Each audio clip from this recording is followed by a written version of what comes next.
Best Islamic creative channel. আসসালামু আলাইকুম ওয়া রাহমাতুল্লাহি ওয়া বারাকাতুহু। মানুষের জীবনে প্রত্যেকটি আমল অত্যন্ত গুরুত্বপূর্ণ, তাই এই বিষয়টির দিক লক্ষ্য করে গুরুত্বপূর্ণ দোয়া নিয়ে আজকের এই আয়োজন। আমরা জানি জীবনে চলার পথে ভ্রমণ কিংবা সফর একটি স্বাভাবিক প্রক্রিয়া।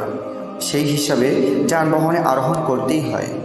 প্রয়োজন ও অর্থ বিবেচনায় আমরা যানবাহন ব্যবহার করে থাকি।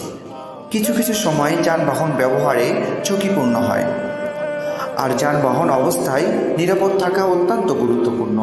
তাই রাসূল আকরাম সাল্লাল্লাহু আলাইহি ওয়াসাল্লাম ভ্রমণে সব ধরনের নিরাপত্তার জন্য কিছু দোয়া শিখিয়েছেন।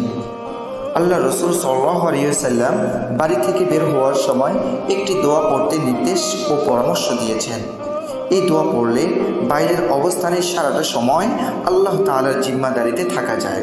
সব ধরনের বিপদ আপদ ও অসুবিধা থেকে আল্লাহ তাআলা রক্ষা করেন। এমন তিনটি দোয়া নিয়ে আজকে আপনাদের সামনে উপস্থাপন করব ইনশাআল্লাহ। বাড়ি থেকে বের হওয়ার সময় রাসূল আকরাম সাল্লাল্লাহু আলাইহি ওয়াসাল্লাম এই দোয়াটি পড়েছেন। বিসমিল্লাহি তাওয়াক্কালতু আলাল্লাহি ওয়ালা হাওলা ওয়ালা কুওয়াতা ইল্লা বিল্লাহ। নিম্নে দোয়াটির অর্থ: আল্লাহর নামে আল্লাহ তাআলার উপর নির্ভর করলাম। আল্লাহ তাআলার সাহায্য ছাড়া বিরত থাকা ও মঙ্গল লাভ করার শক্তি কারণে। যানবাহনে চড়ার সময় মহানবী সাল্লাল্লাহু আলাইহি ওয়াসাল্লাম এই দোয়াটি পড়েছেন। বিসমিল্লাহির রহমানির রহিম। সুবহানাল্লাযী সাখখারা লানা হাযা ওয়া মা কুন্না লাহু মুকরিনিন ওয়া ইন্না ইলা রাব্বিনা লামুনকালিবুন।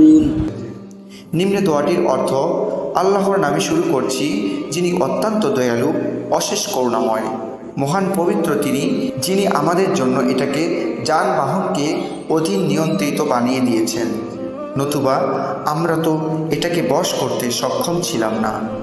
একদিন আমাদেরকে আমাদের প্রভুর নিকট অবশ্যই ফিরে যেতে হবে। সফরে কোথাও থামলে রাসূল আকরাম সাল্লাল্লাহু আলাইহি ওয়াসাল্লাম এই দোয়াটি পড়তেন। আউযু বিকালিমাতিল্লাহি তাম্মাতি মিন শাররি মা খালাক।